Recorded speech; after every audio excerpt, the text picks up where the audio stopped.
बिहार के सीएम नीतीश कुमार की पार्टी से अलग हो चुके और अपनी नई पार्टी राष्ट्रीय लोक जनता दल बना चुके उपेंद्र कुशवाहा ने नई घोषणा की है।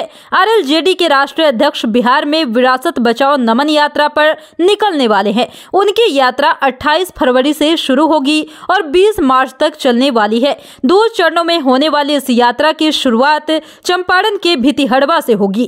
चंपारण के भितिहरवा से 28 फरवरी से शुरुआत होगी, जहां गांधी जी की कर्म भूमि है।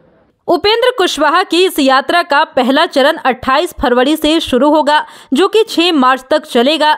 वहीं दूसरे चरण की शुरुआत होली के बाद 15 मार्च से होगी और इसका समापन 20 मार्च को होगा। आरएलजेडी अध्यक्ष पहले चरण की यात्रा में मुजफ्फरपुर, सीतामढ़ी, मधुबनी, अररिया से छपरा और सिवान जाएंगे, तो वहीं दूसरे चरण में पटना, नालंदा, शेखपुरा, भागलपुर, जमुई, औरंगाबाद और अरवल जाएंगे। इस दौरान विभिन्न जगहों पर सभाओं का भी आयोजन किया जाएगा। पटना में आयोजित एक प्रेस कॉन्फ्रेंस के दौरान कुशवाहा ने कहा कि समाजवादियों की विरासत को खतरा है। उन्होंने कहा कि इसी को लेकर हम लोगों से मुलाकात कर उनकी राय लेंगे और अपनी बातों को कहेंगे। उन्होंने कहा कि जदयू में संगठनात्मक रूप से कुछ भी ठीक नहीं है। उन्होंने आरोप लगाया कि अब जदयू का अस्तित्व खत्म हो चुका है। जदयू में कुछ नहीं बचा है, वह शून्य हो चुकी है। अगर आप शून्य को तोड़िएगा तो उसमें से क्या बचेगा। वहीं इससे पहले सीएम नीतीश कुमार ने उपेंद्र कुशवाहा के जदयू छोड़ने पर कहा था कि वह 2021 में अपनी इच्छा से आए थे। उस वक्त उन्होंने कहा था कि सब दिन के लिए यहीं पर रहेंगे, हमें पार्टी में आने दीजिए। अब चले भी गए हैं तो कोई बात नहीं है, वो सब कुछ अपने पब्लिसिटी के लिए करते रहते हैं। उनसे भी बात करेंगे, जगह जगह पे सभा भी होगी। इस दौरान यात्रा की शुरुआत 28 फरवरी से होगी भितिहरवा से। चंपारण के भितिहरवा से 28 फरवरी से शुरुआत होगी, जहां गांधी जी की कर्म भूमि है।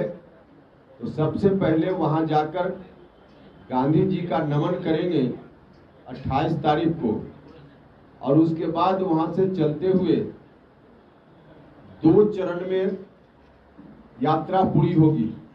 प्रथम चरण में 28 फरवरी से शुरू करके 6 मार्च को हम समाप्त करेंगे सिवान जिला में, और भितिहरवा से शुरू करके मुजफ्फरपुर, सीतामढ़ी, मधुबनी,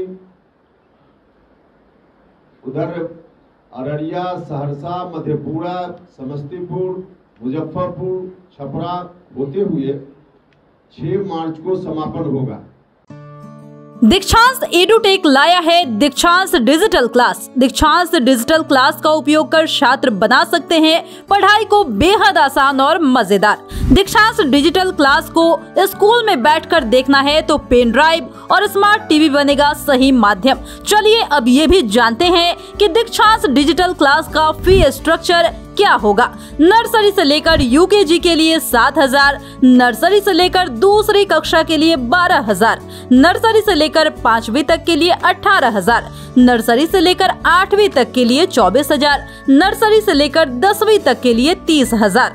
अगर आपको डेमो करना है तो उसके लिए आप दीक्षांत डिजिटल क्लास के YouTube चैनल को विजिट कर सकते हैं।